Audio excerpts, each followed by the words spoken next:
வகுப்பு மாணவர்கள் ஒரு பெரிய அரசனோட கதையை ஒரு சின்ன நாடகமா பண்ண போறாங்க.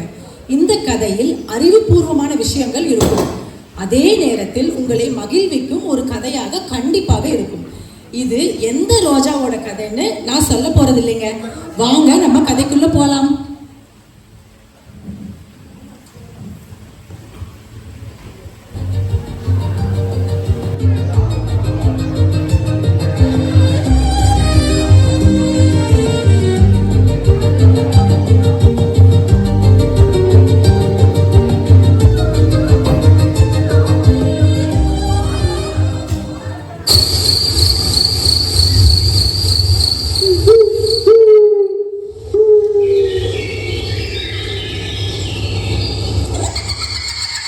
அது ஒரு இருட்டான காடு.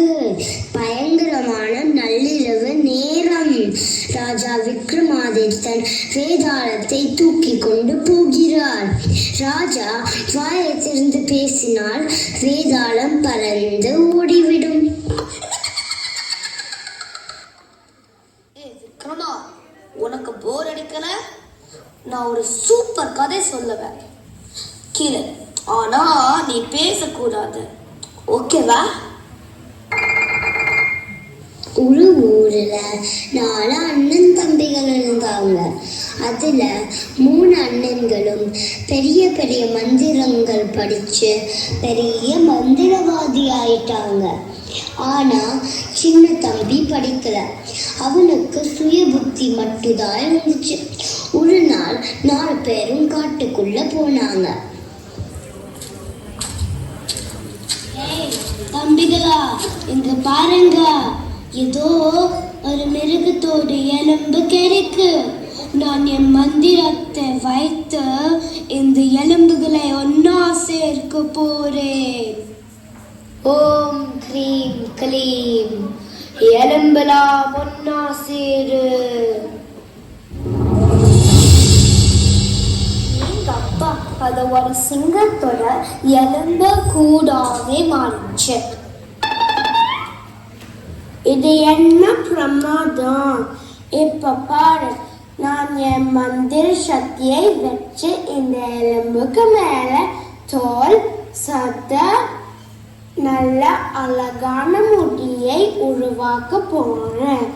ஓம் க்ரீம் க்ரைம்.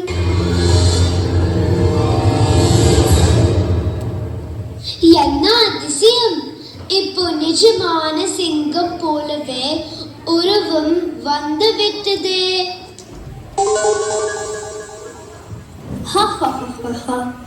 நீங்க பண்ணது சும்மா.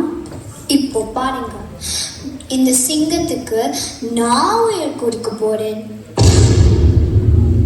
அண்ணே வேண்டாம் அண்ணே, கொஞ்சம் யோசிச்சு பாரு. அது ஒரு சிங்கம், அதுக்கு உயிர் வந்தா நம்மளே சாப்பிடுறோம்.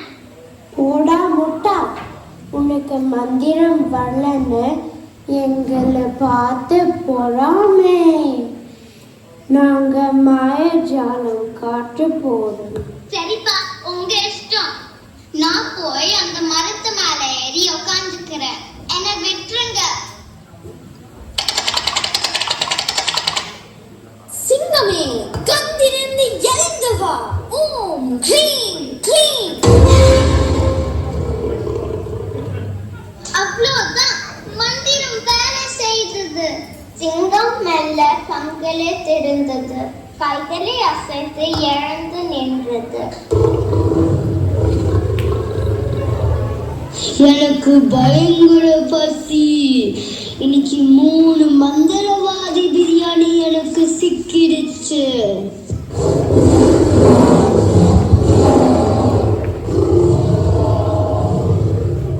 ஐயோ அம்மா, காப்பாத்துங்க.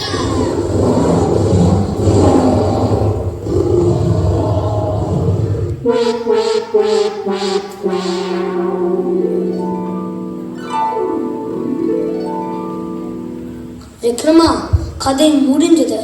இப்போ என் கேள்விக்கு பதில் சொல்லு. 3 அண்ணனை சிங்கம் துரத்திச்சு, தம்பி மட்டும் தப்பிச்சான். இப்போ சொல்லு, இந்த 4 பேர்ல பெரிய முட்டாள் யாரு? நீ பதில் சொல்லலைன்னா உன் தலை வெடிச்சிடும். இதுல என்ன சந்தேகம்? அந்த மூணாவது அண்ணன் தான் பெரிய முட்டாள். ஏன் அப்படி சொல்ற? ஏன்னா முன்னாடி இருக்கிறது ஒரு கொடூரமான சிங்கம்னு தெரிஞ்சும் தம்பி அவ்வளவோ சொல்லி கேட்காம அறிவில்லாம அதுக்கு உயிர் குத்தான். சும்மா மந்திரத்தை மட்டும் படிச்சா பத்தாது, கொஞ்சமாவது சுய புத்தி இருக்கணும். அது இல்லாதவன் தான் மகா முட்டாள். சரியான பதில் ராஜா. ஆனா நீ பேசிட்ட.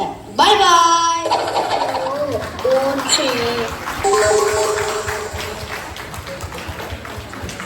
என்னங்க கதை நல்லா சுவாரஸ்யமா இருந்துச்சா? என்னதான் விக்ரமாதித்தன் கதை அந்த காலகட்டத்தில் எழுதியிருந்தாலும் அதுல இருக்கிற கதைகளா இருக்கட்டும், இல்ல அதனோட கருத்துக்களா இருக்கட்டும், நம்ம விக்ரமாதித்தனோட பண்புகளா இருக்கட்டும், எந்த காலகட்டத்திலையும் நம்ம பின்பற்ற வேண்டிய விஷயங்கள் தாங்க. சரிங்க, இந்த கதையில நடிச்ச கதாபாத்திரங்கள் எல்லாரையும் கூப்பிடலாமா?